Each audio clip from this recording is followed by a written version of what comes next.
All right, we have some people coming in from hot New York City. It is, I don't know if it's just as hot, but it might be very hot here in DC.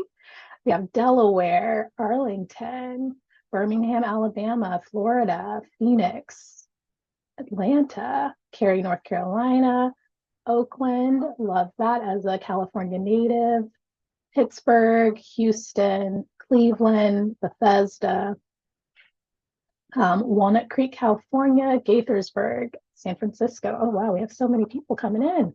Can't keep up. All right, but please keep sharing where you're coming in from. Just waiting for a few more people to hop on and we will dive into today's program.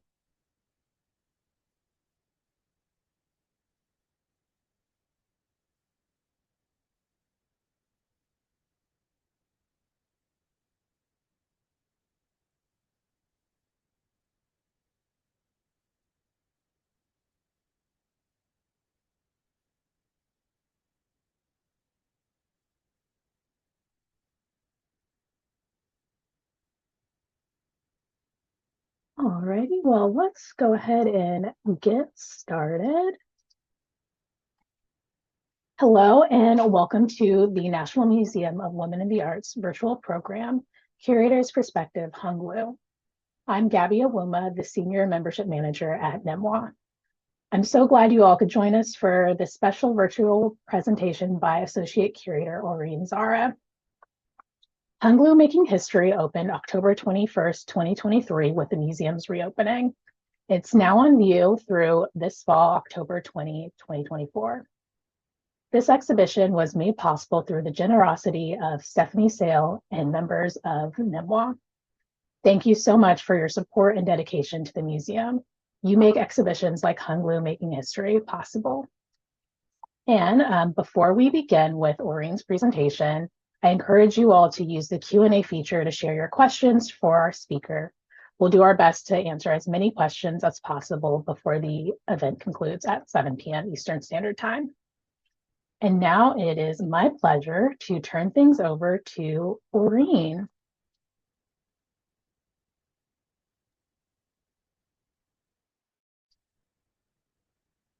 Thank you, Gabby, and thank you to everyone for tuning in this evening. It's always a real pleasure for me to be speaking about Hung Liu, whose work centers around laborers and migrants and women and children. And before I continue, I'm just going to share my screen.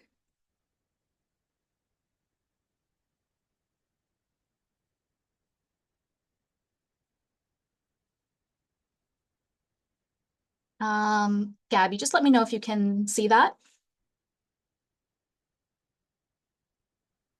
Yes?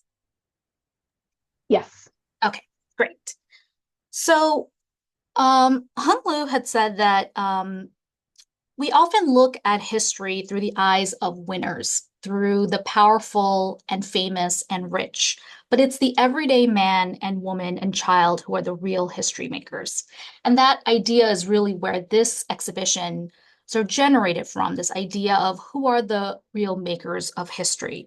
So I want to begin by actually going back to 2018. This was my first exhibition at NMWA, and it was called Hung Liu in Print. This is a little bit of a blurry photo because I took a snapshot from Hung Liu's newsletter from back in the day. But this exhibition looked at the artist's works on paper. She is largely known as a painter, but we wanted to highlight her achievements in other creative mediums. And we actually have a great number of prints by the artist in our collection. So that was the two of us giving a talk to a group from American University. And I wanted to show this image because it was a real privilege to be in conversation with her in person and hear her stories from her directly. She passed away in 2021 while the museum was still undergoing renovation, and we wanted to pay homage to her upon the reopening of the museum by having a focused presentation of her works from the collection. So she holds a really special place in my heart, so I'm always happy to be advocating for her, whether through exhibition programming or to be speaking with the public. So that is where we come to with this new exhibition called Hung Liu Making History. It features a number of prints as well as brand new acquisitions, especially three really beautiful oil paintings, which had never been seen together before, together or at NMWA until now. It takes place in one of our three Mary Ross Taylor galleries on the fourth floor, which are brand new exhibition spaces in the museum. The Hung Liu exhibition is actually in the center gallery, so it's the first thing that you see as soon as you get off the elevator and are about to enter the space. We started planning for this exhibition while we were still closed, and actually the galleries were still being built out. And so it was really exciting to see how the exhibition and all the works would actually come together in this space. A little bit about the artist. She was born in 1948 and came of age during the Cultural Revolution in China, where she witnessed mass famine during the Great Leap Forward under Mao Zedong. So this was a large-scale economic and social campaign led by the Chinese Communist Party with the goal of industrializing the nation's agricultural sector.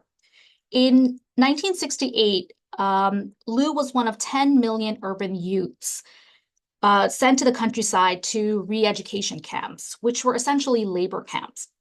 She worked in rice and wheat fields in a village approximately 50 miles outside of Beijing. On the left, you see a photo from about 1973 when Liu was a student at the Revolutionary and Entertainment Department at Beijing Teachers College, where she was trained to use the semi-automatic weapon that you see her carrying here in this photo. She was also trained in socialist realism, which was a style that emerged from Soviet Russia as a way to essentially prop up or promote the communist way of life through a realistic style of painting. Essentially, it was propaganda. And she found it quite restrictive. It didn't allow her to experiment or innovate in the way that she wanted to. But she did use this time as a way to hone her painting skills. So on the right, you see a photograph of her. That's actually her next to that little girl holding a paint box and several paintbrushes. So she was using this time to learn painting. This was also the time where she discovered photography. She borrowed a friend's camera and began to photograph the villagers that she befriended around her. Even though there were restrictions on photography at this time by the Chinese government, she would sneakily take photos when she felt like she wouldn't get caught. And you can see very early on that she's very invested in portraying everyday people with compassion and empathy. So on the left, you have her portrayal of the elderly. On the right, you have this really sweet photos of innocent youths. There's no real exoticizing. There's no romanticizing of what was happening. It's not propaganda, but there is so much tenderness, I think, with the way she depicts these figures. And I was really fascinated by the role of photography in our art because we so often talk about her as a painter. But I was really interested in how she used photography and the photographs that inspired her. So there is a digital component to this exhibition that you can access through QR codes on the labels in the gallery space. And one of the things that I try to bring out through this digital component is the significance of photography in Hung Liu's life and career, and really look at what were her source materials. Liu moved to the US, to California specifically in 1984 to continue her art training there. And in the 1990s, she traveled back to China and came across 19th century photographs of predominantly courtesans, women whose names and faces were forgotten and lost to history. Many of these photographs that you see here were hidden in the Beijing film studio during the Cultural Revolution. Because she was not allowed to take these out of the country, she took snapshots of those photographs so she could bring those images back to the US. So that is what I'm looking at here in these images. That is, in fact, me. This is just a small sample of the many, many photos that Liu had taken on that research trip. And I'm very grateful to the Hung Liu estate for supporting me as I was doing some of this archival research. The head of the Hung Liu estate, Dorothy Moss, was able to bring some of these photographs for me to look at here in Washington, D.C. Um, and I should say that the estate is working on a much larger project that involves archiving, digitizing, and creating a clear record, all the materials and photographs, notes and letters, and so on that she left behind in her studio. So Liu felt extremely drawn to these women. And if you look through her body of work, you'll see many of these faces appear over and over again. Sometimes she borrows from these photographs directly, and sometimes she adapts and changes a little bit. But her process is that she will draw from the photographs that she took of those photographs that she found, and then add elements and adapt as she progresses on the composition, layering on motifs and symbols that are steeped in meaning for her. I think of them as poetic portraiture. And many of these sex workers were posed in Western costumes and on stage sets that were dated around the late 19th and early 20th century. So you can see the image on the left, a woman in a ball gown, and you might think of women in America, Europe, dressed in those kinds of clothing at the time. On the right is a young woman in clearly a prop car. So the attire, the props, the backdrops all suggest that the archival photographs were intended for Western and upper class Chinese clientele. Some of them have Japanese captions on the photographs as well. Not these particular ones. Some of them have Japanese captions at the bottom, and those suggest that they were meant for Japanese tourists in China. But I find them quite fascinating. I was the one who sort of digitized these, and they were just really captivating to look through. But one of my great joys looking through those photographs was finding images that may have inspired works from our collection. And I actually found one that seems to be a direct reference. So this is called Shui Water. And you can see how she borrowed the image of the body of the woman from the photograph. In the photograph, she is clearly in one of those stage settings that I was talking about, right? She's sitting on the balustrade. She's surrounded by potted plants. And Liu kind of plucks her out of that stage setting and places her in, I think, a rather evocative landscape. So the background of that work shows a detail of a Chinese woodcut. There's also smoke that rises up from the ground and kind of like swirls around her. Some people have said that it looks like she's melting like a wax figure. I think what Liu is pointing to is this idea of unknowability, right? We know so little, actually practically nothing about these women and about these individuals. And I think she's pointing to the fact that she remains a mystery to us. And when you actually walk past it, you'll notice these bits of gold. And let me know if you can kind of see, there's like bits of gold here on her bracelet and the kind of accessory in her hair. So there are these, it just kind of beautifully catches the glint of your eye. So there's a lot of texture in these works.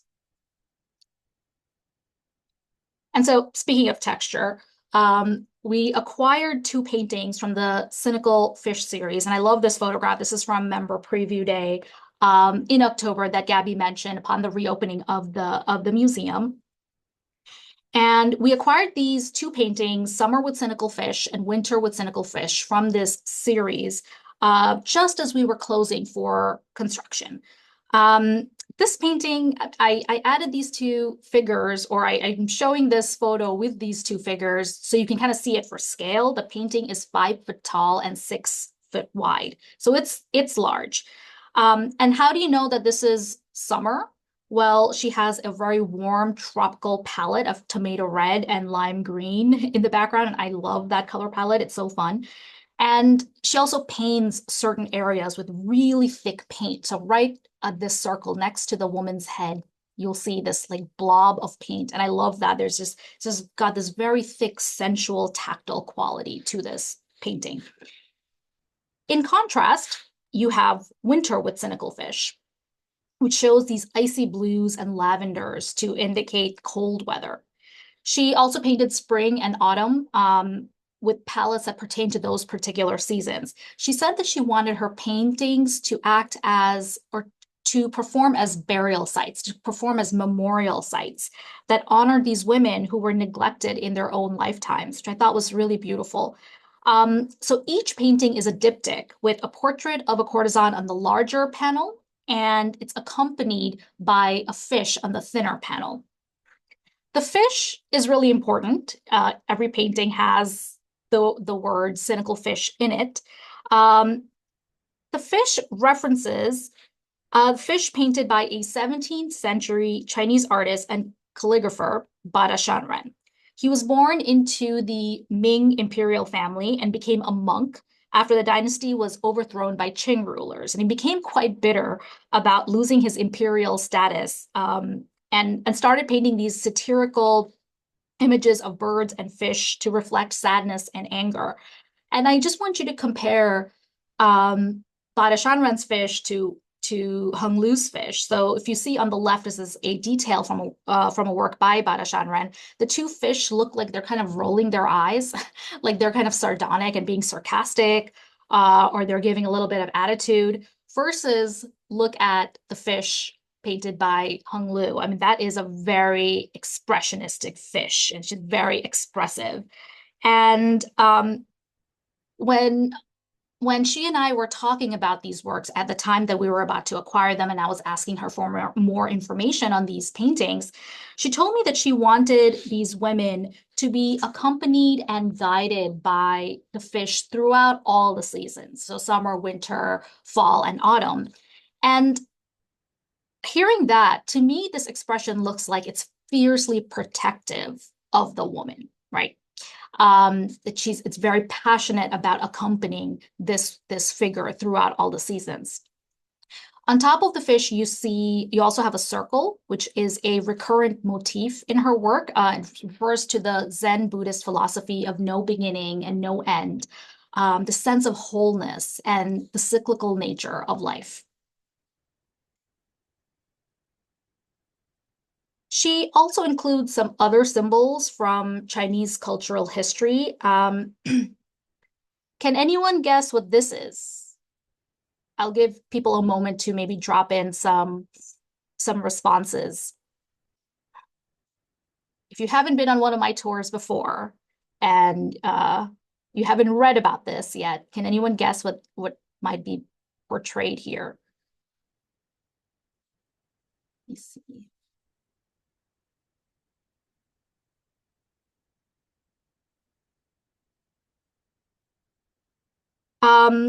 Most people guess that this is something organic, something from the earth, and you would be right. This is a scholar's rock, which was a small ornamental, naturally forming stone seen in imperial gardens and scholar studios that provide the artist with inspiration, something to reflect on, something to contemplate on. So again, it's not sort of a direct copy, but it's adapting from that idea of this scholar's rock. And then finally, there were these white bamboo leaves. Now, bamboo has a very special significance in traditional Chinese painting. It's been used by Chinese painters to symbolize tenacity and resilience because of this plant's ability to withstand harsh winters. So again, it makes sense to include this plant in a painting about the portrayal of winter, right? So by layering all of these signs and symbols from Chinese history onto the body of this woman, the artist is essentially elevating the status of the woman, imbuing her with cultural significance. If you think about her being essentially neglected and forgotten during her lifetime, all of a sudden she's being paired and compared to all of these important symbols throughout Chinese history. You've got Bada Shanren, the scholar's rock, the bamboo. And so all of a sudden her status is of somebody really special. So her works mainly focus on anonymous women, but once in a while, we actually know the figure that she is portraying. This, for example, is an image of Zhenfei. She was the mistress of a 19th century emperor from the Qing dynasty.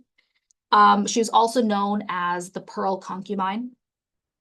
She was known to be very beautiful, headstrong, independent, politically active, and also quite influential with the emperor. So you can guess that that was probably a threat to many people. She died tragically young in her early 20s in the midst of a political upheaval, and also was quite mysterious. There's speculation around the circumstances of her death.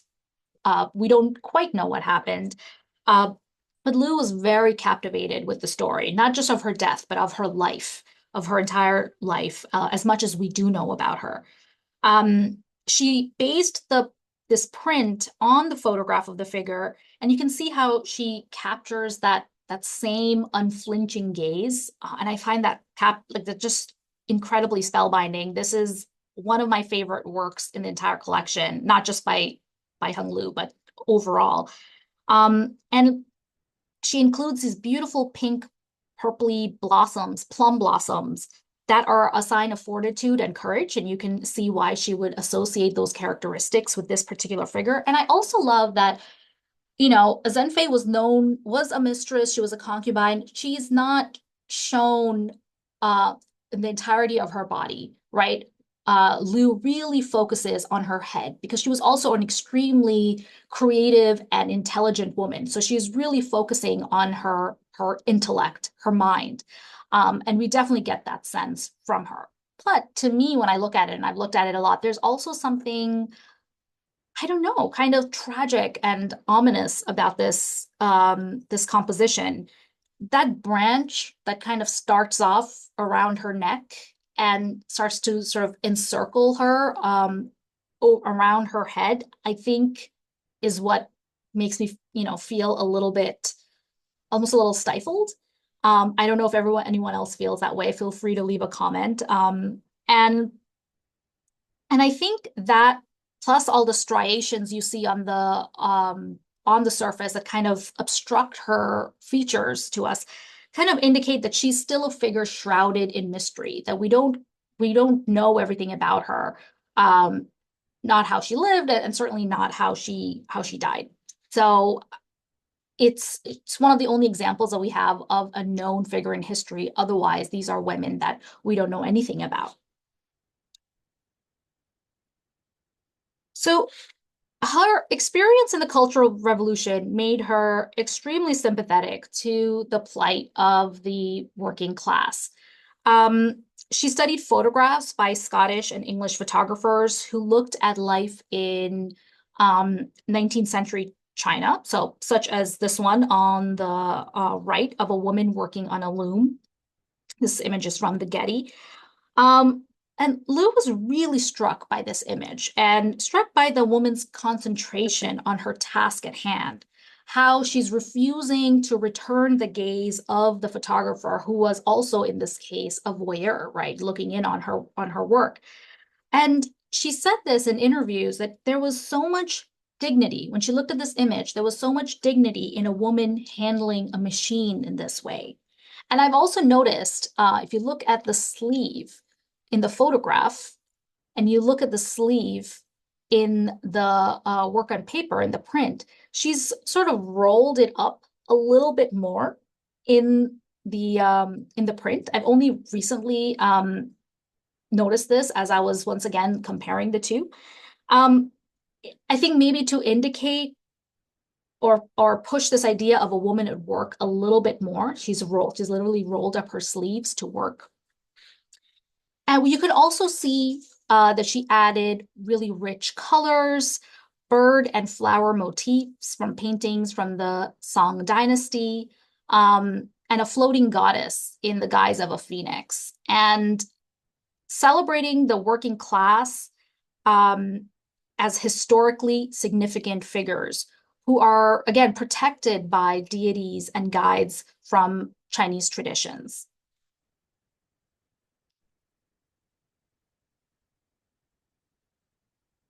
So now we come to this third painting that we recently came into this collection, and it's called Corn Carrier. It is a magnificent painting. It's so stunning in person. There is this woman that you see carrying a bushel of corn stalks that seems to be literally weighing her down. She is kind of hunched over by the burden of its weight. Her expression is one of exhaustion and misery. How can you tell? Let's look at her face. You know, you can see by the frown on her forehead. Um, she has her lips slightly apart, and she's also darkened the area around her eyes or under her eyes, as well as shaded the area under her cheekbones to kind of really give the impression of being gaunt and tired. And you can see that this is a person who is performing very hard labor. But here, Liu is monumentalizing the worker by depicting her in this larger than life-size painting. And think about who is usually reserved for those larger than life-size paintings. They're usually kings and queens, aristocrats, often religious figures. They're patrons, essentially. They're not the working class. This work is just shy of 7 feet tall. It's huge. Some have said that this is based on a photograph of the artist herself working in the fields. I wasn't able to find that photograph. I found a photograph of her working, sort of crouching down in the fields, looking like she is doing labor-intensive work. So it could very well be inspired by her own experiences in this kind of autobiographical painting.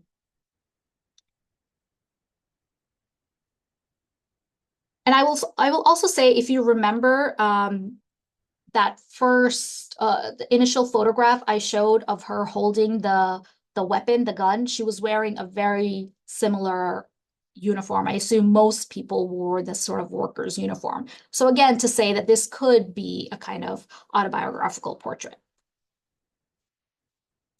She also really loved photographs by Dorothea Lange and inspired from them while making paintings like Corn Carrier.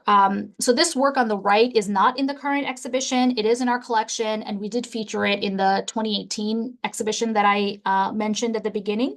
It's called Breast Milk, and it is Liu's take on this famous photograph that you see on the left by Lange of a mother nursing her child during the American Dust Bowl. Lange, as you may know, is well known for her photos of the Great Depression, the American Great Depression.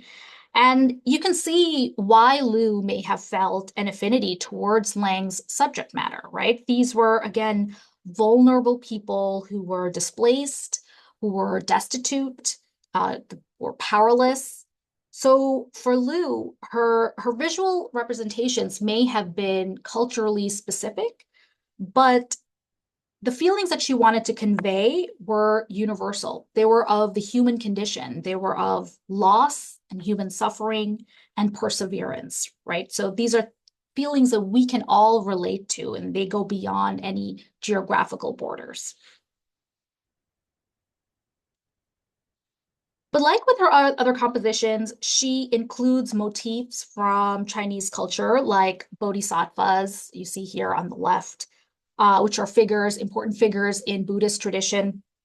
Also lotus blossoms, you see her stepping on or walking on a lotus blossom.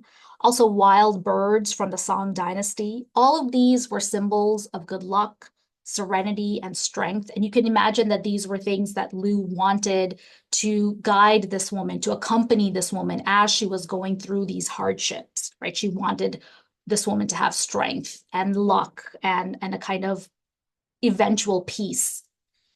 She's also a master colorist. I could stare at the way Hung Liu had had painted the various palettes of colors in this composition for hours.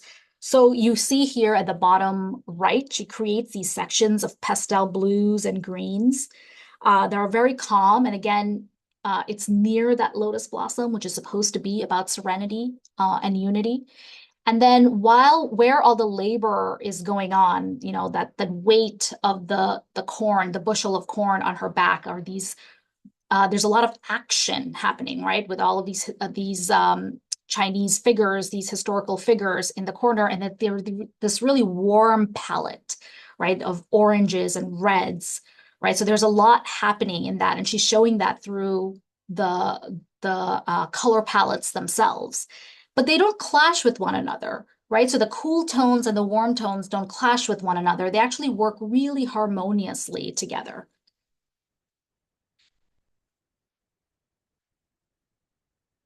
Something that I haven't mentioned yet as you look at this painting, but it's very palpable in Corn Carrier, are these drips. One of the signature marks in Liu's art are these drips that go down the surface of the canvas and also paper for her works on paper.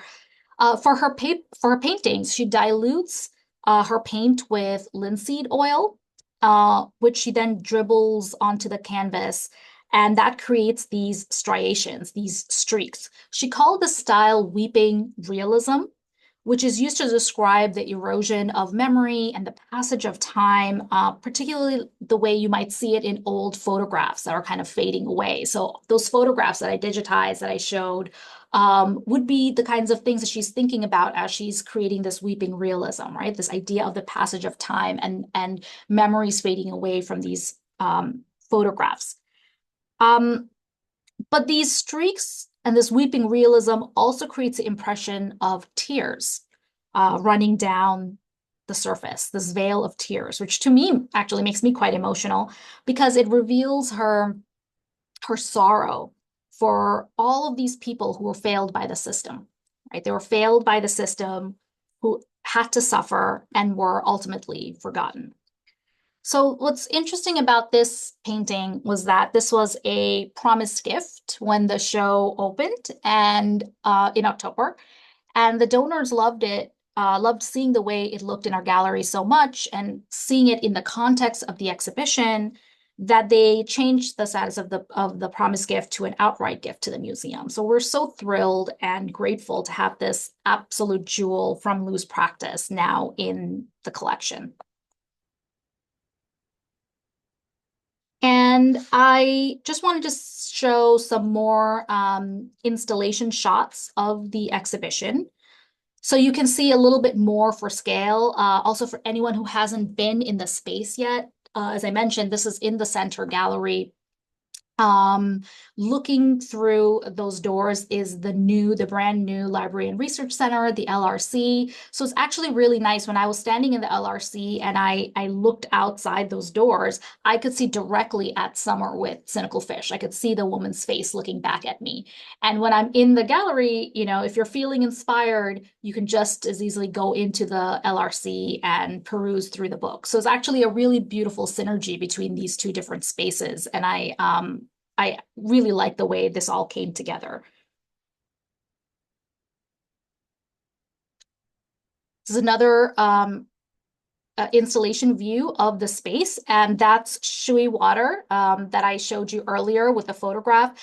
If you look at the label here, you'll see the QR code. And so if you go to that QR code, it'll take you to the online exhibition and it'll show you some of those photographs and archival sources that I showed earlier on in the presentation. And there are a few different, next to Corn Carrier is another QR code. So there are a few QR codes throughout the exhibition that would take you to the online exhibition.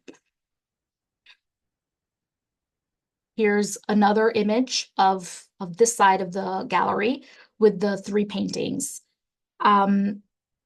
Again, these have been shown for the first time. That in the corner over there, I didn't talk about in this presentation, is a mixed media work. It's also being shown for the first time.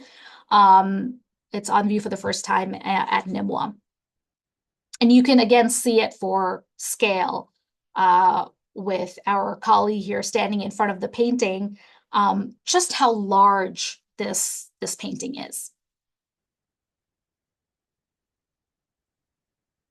This is again member preview day. This is me giving a tour to members in October, and I wanted to include it so you might be able to maybe you find yourself in this photo, but I wanted to include it so you can see from people's expressions just what a profound impact this painting has on those who stand before it, right? It's awe-inspiring. There's so much to pick apart, to see, to notice. And every time I'm giving a talk about it, every time I'm standing in front of it, I notice something different, or somebody mentions something and I learn something new. Um, and I actually stood before this painting with the artist's husband and the head of the Hung Liu estate, and we talked about it for a little bit, and it was just a really beautiful experience. And he was the one who told me about the Song Dynasty birds in the painting. So there's always something, there's so much to learn. And I'm sure we'll be featuring this a lot more in educational programs to come. And I want to end on this very beautiful photograph of the artist, just one of my favorite images of her in those fields in her youth, looking like she's so carefree and at peace. And she had said that history, for her, history is a verb. It is not set in stone, it is ongoing. And people have the opportunity to re-examine and rewrite it with new perspectives. So we try to take one step towards some new perspectives with this exhibition. So thank you. I think I'm going to end there and open up the floor for some questions and comments. Awesome. Thank you so much, Orin. This was amazing. I could listen to you talk about Hung Liu and her work for hours. And, you could have gone on another 20, 30, 40 minutes. I find that when I talk about Hung Liu, it's always best in the galleries because I get to actually talk with people and we get to have conversations and things like that. Because I love to hear what people are observing because there is so much to observe in these works. Gabby, do you want me to stop share or do you want me to keep it on the PowerPoint? You can stop sharing for now and we can dive in. And if we need to share again to show works, we can. And so thank you again for your amazing presentation. As I shared earlier, please feel free to drop your questions in the using the Q&A feature. We'll also check to see check for questions in the chat as well. And so I'm going to start with a question that you sort of talked about with the corn carriers about the birds in that painting. And so can you speak a bit more about the birds in her works and are they important traditional symbols and maybe talk about the different birds she uses in her works?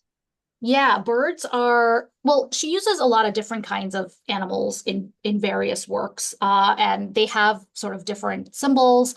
So, there are some birds that represent um, good luck. Some birds represent blessings. She also references sparrows in some of her works, in a lot of her works, actually. Those sparrows have less positive meanings. Those refer to the Four Pests campaign during Mao Zedong's Cultural Revolution, which was an attempt to eradicate certain pests, which included sparrows and rats, and I can't remember the two other pests. But what actually ended up happening was it led to mass famine. It was a complete agrarian economic disaster. And so she's actually, the symbols that she put in are most often positive, and they show Chinese cultural history throughout the generations. But then there are also references to the Cultural Revolution and the kind of disasters that took place at that time. And the sparrows are definite sort of reference and allusion to that. But then there are also cranes, like I said, which are blessings. The Song Dynasty birds are there. The Song Dynasty birds are actually ducks. So yeah, these have sort of different meanings throughout, depending on, what era she's taking the symbol from. Thank you. And then we had two questions about the significance of the circles in her paintings, like the fish one. So can you talk a bit more about the circle? Yeah, I mentioned it briefly, but they're referring to sort of this the Buddhist idea of wholeness, the fact that there is no beginning, no end, that there's this kind of like cyclical nature to life. There's a sort of like unifying quality, unity. So that is what she is pointing to, and the circle appears in so many of her compositions as that. Again, this is an Buddhist philosophy shows up a lot in many different forms throughout her compositions. Thank you. Then we do have a question about whether or not this is a permanent exhibition. It is a special exhibition that closes October 20th, but all of these works are in our collection, correct? Yes, they're all in our collection. Like I said, one of them was a promised gift. It is now part of the collection. So I hope once the show on the fourth floor closes, we'll have opportunities to show some of these works on the third floor, which houses our collection objects, works. Yeah. Thank you. And then another question about the photos you showed. I like in how you're working through kind of these archival materials. They're not in the exhibition, but can you talk more about what might happen with those photos? Yeah. So I tried really hard. We all wanted them physically in the exhibition, but this was one of the challenges of um, trying to organize an exhibition when your building is under construction. So whenever I went to visit the space, before we all moved in, the space was still under construction. So at the time, we weren't sure whether we would be able to accommodate glass vitrines with these precious sort of archival materials in there. So we decided to have them digitized, have a digital component to them, and show them through QR codes and through this online exhibition. I mean, I hope to continue doing archival research on a lot of these photographs. I know that the Hung Liu estate is trying to digitize and archive a lot of these photographs, all of these sort of, I mentioned like letters and journals and things like that she's left behind, and make them more publicly accessible to all of us. So that is part of a larger project that they're working on, which I'm very excited to see. From my end, I'm just making the images that I've worked with that relate to the works in our collection available on the online component, the digital guide. Thank you. Yeah, I can't wait to see more of the photos. Like the ones you shared already were incredible. So can't wait to see what happens with them. Right. And then shifting gears a bit to when you met Hung Liu for the first exhibition you worked on, what were you struck most by, or what was she like in person?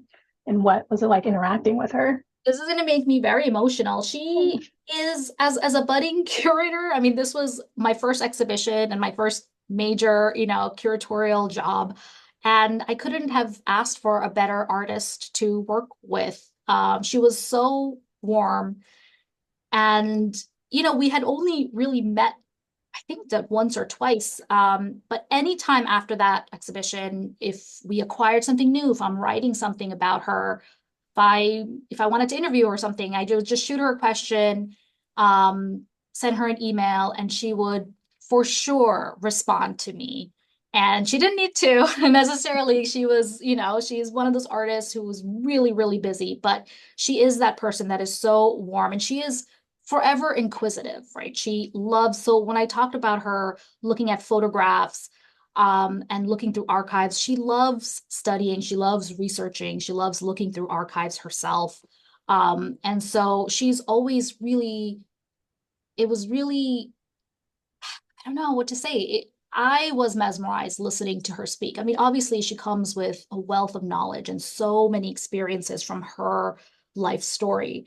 But just to kind of work with her, I think was incredible. And when she came and she looked through that exhibition and she read my texts and she gave me her stamp of approval, I was like, okay, this is good. I'm going somewhere with this, So yeah, it was really nice. She was a wonderful, wonderful person to work with. I have nothing but positive things to say about her. Amazing. Good. And then another question about Hung Liu. Do you know, before she passed, did she ever return or visit China again? And then as you talked about with her work, she is, going back and thinking about like her upbringing and living there. And so did she talk more about her experience, or like maybe was creating this work a cathartic process for her and, working through I her think up? she always thinks of both China and the US as her two homes, right? China is her native country, the US is her adopted home. So I know that in 2019, there was going to be a big survey of her work, and she was really looking forward to it. And because of Beijing censors, that exhibition got canceled. She tried to accommodate, she took some works out that may have been considered too political. And even after that, it was canceled. And she was very disappointed in that. So I think there was always a yearning on her part to connect back to her homeland. I think, you know, I don't know exactly. I think she definitely received more recognition here in the US. That would have been her first solo exhibition in China, which is kind of incredible to me. But I don't know posthumously if she's been gaining more recognition. Um, Only time will tell. But I know that there's always a part of her that wanted to connect very deeply with her homeland. And there was an exhibition that I think just closed, or maybe it's just ongoing in New York, called Pulse, that looked at her responses to the Tiananmen Square massacre and the kinds of paintings and works on paper that she did in response to that. So yes, it's always been on her mind, and she has been responding to it through her work. Thank you. Okay. And then the next two I'm going to ask may require some references to your slide. Okay. Or to a few slides you had. So someone asked, why did she paint a veil or semi hiding the faces? And I think you kind of talked about that with the corn carrier painting, where it's kind of like the weeping Weeping realism. realism. Yes, yes, yes, yes. Yeah, so that is her signature mark in all of her work. So whether it's her works on paper, and you'll see that there are some striations there, whether it's her paintings, those kinds of drips are how you might, if you don't know the artist, you might recognize that as a Hung Liu through those drip marks. And I think again to kind of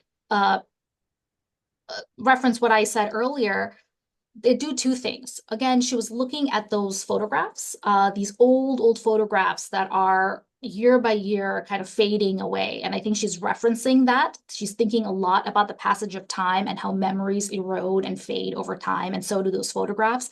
And so she's kind of evoking that quality of fading away through those drip marks, through those striations on the canvas. And also this idea that we don't know so much about these figures, right? That they're still, I think I've used this phrasing before, they're shrouded in mystery. And as these photographs are fading away, we'll know less and less about them, because there'll be less of these sort of substantial, these kinds of physical remnants of their faces, right? The paintings will remain, and so she's contributing to the history of knowing who these people were, but those faces from those photographs will sort of fade away. And then lastly, I think it's called weeping realism, because she feels so deeply for these women who came before her hundreds of years ago, right? Like, she did not know them, but she feels so deeply for them. She feels such sorrow for them that they act as a kind of veil of tears across the surface. So it's very lyrical, it's very poetic, just like Hung Liu was. Yeah, I can definitely see that. Thank you. And then the next question, and you've kind of talked about it a bit, especially through your work with the Hung Liu estate, but can you, it's like, if you know of anything coming up, do you know when, where people could possibly see the other two Cynical fish paintings, and if there are any other exhibitions of her work coming up? I know the Smithsonian American Art Museum, I believe, recently had some of her work on view, but there might be some other things that we don't know about yet. Well, the exhibition in New York, maybe we could check real quick. It's called Pulse. It's at the Mary Ryan Gallery, I believe. And it again looks at her responses to the Tiananmen Square massacre, which is really fascinating. I know that the state is sort of looking at exhibitions or projects that look at who else was working with and around Liu at the time, kind of positioning her within the art movements of the 70s and the 80s. And so she's not just somebody working in isolation. Artists don't work in isolation. They're always surrounded by other movements. And she was looking at minimalism. She was looking at abstract expressionism. Carrie Mae Weems was one of her classmates. Yeah, so she had a really fascinating dynamic circle of artists. And so if it hasn't happened already, those kinds of projects will be coming out more and more because I know the estate is very interested in bringing out those connections. And what was the other part of that question? The two cynical fish paintings, do you know if they're on view in public I or like No, on they're view anywhere? actually, I believe they're in private collections. Mm, So, but I would love to see all four paintings together because that would be amazing. awesome. And then someone shared in the chat that there will be a Hung Liu exhibition at the Georgetown University Art Galleries next spring. Oh, So great. Another amazing. DC one. Yeah, love it. Awesome. And then let's see. All right. Then one question is in the last photo you showed is that rice in that photo? She Is did there? work in rice and wheat fields. I'm not sure exactly what crop it is, but it could very well be. Yeah, could be. Rice, wheat, and corn. Those were the fields in which she worked. So Okay. And then let's see what else we have in the chat. And I see a question. It says, do you have any insight into how she overcame the trauma of her time in the labor camps? It must have been so challenging. It definitely was. I mean, obviously, she she channeled a lot of that trauma through her art as a way of grappling with that time. The last quote I said was that, she said that history is a verb. And I read an interview where she said that that was very liberating for her because she felt very stuck in that space where, she saw these events unfolding and she thought that there's no way out, that, the winners, the state, the politicians, they were always going to be the kind of winners of history, the ones that people remember. And people like her and others that she saw around her would always be forgotten. But then when she started to understand this idea of history being a verb, that history can be rewritten and re-understood through the working class, through the everyday man, it was very liberating for her. And she started to think of this whole experience in a different way. So I think definitely a lot of that trauma remained. I mean, she witnessed mass famine. She witnessed, censorship, the burning of large piles of books. And for an artist, that was a different kind of trauma, an intellectual kind of trauma. Um, but she channeled all of that through her art, and she tried to come to some kind of resolution throughout her career.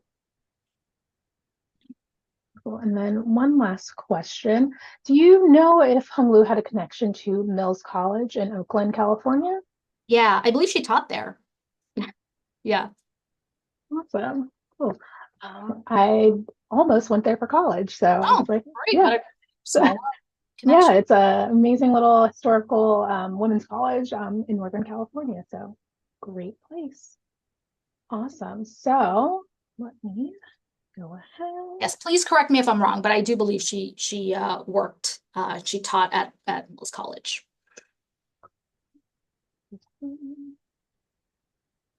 Awesome. Cool.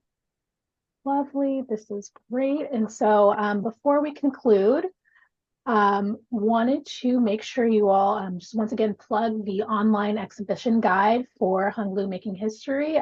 Orin mentioned it at the during her presentation. We dropped it in the chat, the link, but it's available on our website. You can learn more about the exhibition, the work, see some photographs. It's a really amazing guide. Our digital team did a great job working on this. And additionally, want to make sure you all mark your calendars for a few upcoming programs and events. They're all listed on our website on the web calendar through click once on and go to calendar. You can find all of this lovely information there. We have another member program coming up August 7th at 6 p.m. all about new acquisitions led by our assistant curator, Hannah Shambroom. So I hope you can join us for that. But that is it from us. We are so glad you all could join us. I had a great time. I hope you all had a great time. This recording will eventually be uploaded to YouTube later this summer, so you can share with friends, family, anyone who wasn't able to join, but we'll be sure to share it out once it's ready for it to go. But thank you again, Orin. This was incredible. Thank you to everyone who joined today. Really, really appreciated it. And I hope to see you at NMWA, whether it's virtual or in person, very, very soon. Thank you. Thank you, everyone. All right. Bye, everybody.